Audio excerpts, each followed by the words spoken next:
ყოველ შემთხვევისთვის გაიაფება არაფერზე არ არის. ადვილი ცხოვრება არ არის. პენსიონერს 1000 ლარზე ნაკლები არ უნდა ქონდეს. ბანკში რომ მივედი, რატომღაც მეგონა დაგვიმატენ 400 ლარი.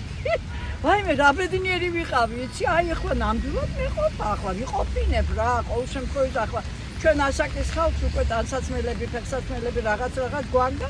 მთავარია ჩვენ ახლა საჭმელი სითბო, ან სითბო უნდა მოიკლო, ან საჭმელი უნდა მოიკლო, ან რაღაც უნდა მოიკლო. ხო და ვიფიქრე ახლა რაღაცნაირად გავიტანთ თავს მეთქი და მიხარო და მივედი ახლა იმაში რა ქვია, ეს არის ანეკდოტი.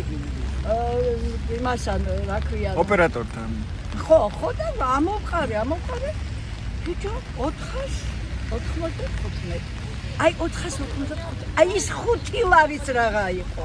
აი ის 5 ლარიც, ხო და ვაიმე დაუძახე დამხმარი და ვაიმე გოგონა მე ვთხარი ეს არ არის სწორი მეთქი. რამდენი უნდა ქონდეს?